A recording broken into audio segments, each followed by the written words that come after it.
आयुष मंत्रालय के पॉडकास्ट आयुषवाणी में स्वागत है। इस अंक में हमारे साथ हैं केंद्रीय यूनानी चिकित्सा अनुसंधान परिषद के महानिदेशक प्रोफेसर आसिम अली खान जी, जो यूनानी चिकित्सा पद्धति से जुड़े तमाम सवालों के जवाब देंगे। इस पद्धति को लेकर आपके भी मन में उठने वाली जिज्ञासाओं का जवाब जानने के लिए पूरा एपिसोड सुने। यूनानी सिस्टम ऑफ मेडिसिन बदलते समय के साथ स्वास्थ्य अनुसंधान की नई तकनीकों को कैसे अपना रही है? दरअसल बदलते समय के साथ स्वास्थ्य अनुसंधान की नई तकनीकों के मूलभूत सिद्धांतों को ही अपनाते हुए यूनानी चिकित्सा में विभिन्न शोध किए जा रहे हैं। जैसे कि यूनानी चिकित्सा में उपयोग होने वाली औषधियों की गुणवत्ता के लिए आधुनिक तकनीक के साथ ही हम मोनोग्राफ तैयार करते हैं। इसी प्रकार आधुनिक तकनीक का प्रयोग करते हुए नैदानिक अनुसंधान के परीक्षण किए जाते हैं। इसके अतिरिक्त जो नैदानिक अनुसंधान में आधुनिक तकनीक का सहारा लेते हुए ही हमारे पास एक मल्टीडिसिप्लिनरी टास्क फोर्स होती है, जो रिसर्चेस होती हैं, जो प्रोजेक्ट्स तैयार करते हैं, उनके प्रपोजल्स के लिए भी जो प्रोटोकॉल तैयार किए जाते हैं वो भी हम जो आधुनिक तकनीक होती है उसी का सहारा लेते हुए हम रिसर्च प्रोटोकॉल तैयार करते हैं। इस पद्धति का ज्यादा से ज्यादा लोग फायदा उठा सके, इसे घर घर तक पहुंचाने के लिए क्या प्रयास किए जा रहे हैं?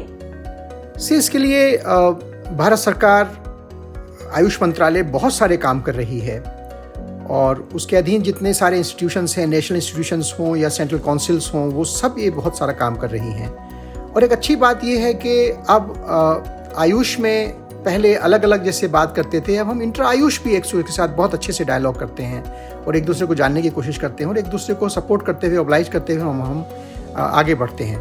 तो यूनानी चिकित्सा को खासकर घर घर पहुंचाने के लिए यूनानी चिकित्सालय में वृद्धि हो रही है। बहुत सारी एक्टिविटी जैसे मैंने बताया, health mela, mobile health programme, school health programme, स्वास्थ्य रक्षा कार्यक्रम, विशेष रूप से बुजुर्गों और महिलाओं और बच्चों के लिए ओपीडीज, गांवों के स्तर पर प्रचार प्रसार समेत banners, poster, template, social media, print media इत्यादि से भी प्रचार प्रसार किए जाते हैं। और विभिन्न सभ्यताओं के सर्वश्रेष्ठ ज्ञान से समृद्ध यूनानी चिकित्सा के उपचार के लोग जागरूक भी हैं और बहुत सारा सोशल मीडिया, प्रिंट मीडिया और बहुत सारे दूसरे ऐसे तरीके भी हम अपना रहे हैं। लेक्चर्स दिए जाते हैं, डिबेट्स ऑर्गेनाइज की जाती हैं, कॉन्फ्रेंसेस ऑर्गेनाइज की जाती हैं। तो मुझे लगता है कि इस तरीके से बहुत सारे तरीके हैं जिससे हम यूनानी सिस्टम ऑफ मेडिसिन को घर घर तक पहुंचाने में हम कामयाब हो सकते हैं और हो रहे हैं। यूनानी सिस्टम ऑफ मेडिसिन को मेन स्ट्रीम स्वास्थ्य सेवाओं में इंटीग्रेट करने के लिए क्या कुछ किया जा रहा है? दरअसल आयुष मंत्रालय का प्रयास है कि एक ही छत के नीचे सभी चिकित्सा पद्धति के माध्यम से उपचार की सुविधा उपलब्ध हो और इस ओर कई ठोस कदम भी उठाए गए हैं।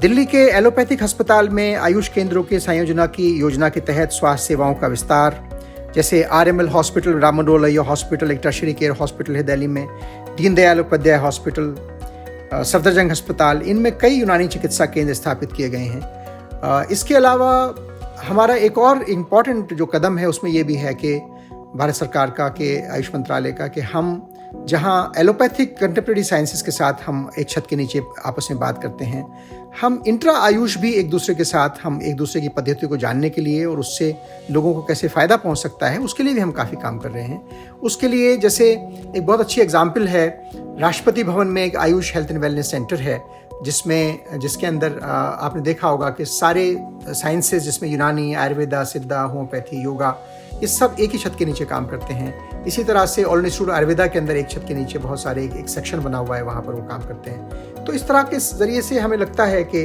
मुख्यधारा के स्वास्थ्य सेवाओं के साथ इसको एकीकरण करने के लिए हम और आयुष मंत्रालय बहुत सारे प्रयास कर रही है। प्रोफेसर आसिम अली खान, आपका बहुत बहुत धन्यवाद। बदलते दौर में स्वयं को बदल रहे यूनानी चिकित्सा पद्धति के आधुनिकीकरण से लेकर अन्य सभी सवालों का जवाब देकर आपने श्रोताओं व हम सभी का मार्गदर्शन किया है।